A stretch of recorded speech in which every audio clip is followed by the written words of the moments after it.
Angus Robson's first 100 of the season and the second of his career, this one against Essex in Chelmsford, put Leicestershire in a wonderful position to win an LV County Championship match at the 37th time of asking. Robson began the second day of this game on 8 out of his side's 28 without loss, which was made in reply to Essex's 166, and 30 more runs of the deficit were knocked off by both Robson and Matt Boyce in the first 11 overs of the second morning of this match, the two starting an important day for their team well.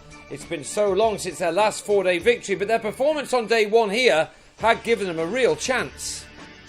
Boyce heads to drive off Jamie Porter to Jesse Ryder to go for 21. But the visitors stayed on top once Robson was joined by Ned Eckersley. These two talented batsmen added 33 more for the second wicket on a pitch which was certainly not giving the bowlers as much assistance as it had done on the first day of this match between the country's bottom two teams. Having said that, Ryder managed to move the ball back in alarmingly to clip the top of Eckersley's off stump to see him on his way for 18. Before lunch there was some fun and games between Ryder and new man Mark Cosgrove, who looked as if he wanted to play on a shorter pitch. Leicestershire lunched on 102 for 2, just 64 behind, with Robson on 43, and the gap was closing quickly, with both Cosgrove and Robson finding the boundary in the first over of the afternoon. A good first innings lead looked possible for the visitors. Even after they lost their captain for 24, Porter winning an LBW, which left Leicestershire on 130 for 3, just 36 runs behind now. It still wasn't the easiest pitch in the world to bat on, and the overhead conditions made life yet more difficult, even for a man with his eye in like Robson. He did really well then to get to a 50 off 121 balls, from which he'd struck 8 fours, and he added 2 more to his tally in the following over. This was just the kind of battling innings Leicestershire have been waiting a while for.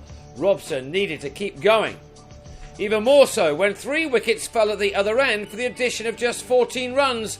Andrea Agathangalu's first innings for his county ended on 1 when he edged his 26th ball to Ryder. Boosted by that, Graham Napier then had Lewis Hill held by the juggling Ravi Bopara in the bowler's next over, Hill departing for a couple, and the total slipped to 170 for 6, the lead at just 4, when Napier struck for a third time in the space of 21 balls by also having Ben Rain held in the slips, this time by Nick Brown. So Essex were fighting back, but they really needed to see the back of Robson, who was becoming their nemesis. He rode his luck at times, but that's what you have to do in these kind of conditions. Every run was so important to his team, and Robson wouldn't have cared too much about how he came by them. The 200 was up when Tom Wells drove debutant Aaron Nijjar out to Tom Wesley, who held on in the deep to give the 20-year-old bowler his maiden first-class wicket in just his third over. Wells out for 14. Leicestershire needed more to really put themselves clear of their opponents, and with Robson still there, they still had a chance to do that.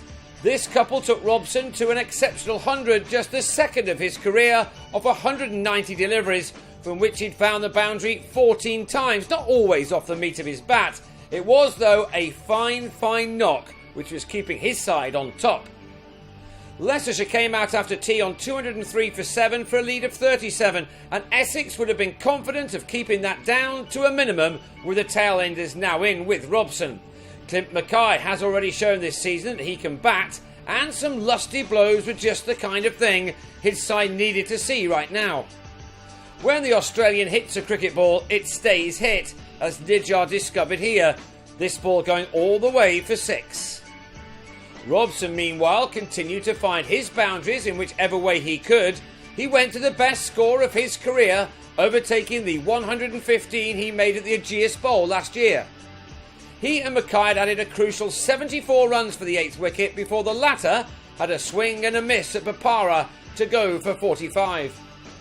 Robson was then finally dismissed after spending 84 overs at the crease, Ryder finding an edge which carried to Brown, the batsman gone for 120.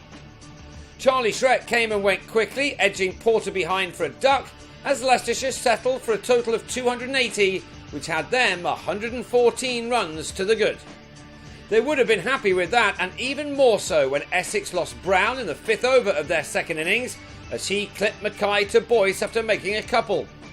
Then in the next over, Jake Mickleborough played on to Rain for his 6th wicket of the match, which now left Essex on 16 for 2. It could have been even better for the visitors, but Wesley got away with this, and he and Bopara battled out the last 35 minutes of the day to see their side through to 43 for 2 by the close. So Essex enter day 3 still 71 runs behind with 8 of their second innings wickets intact.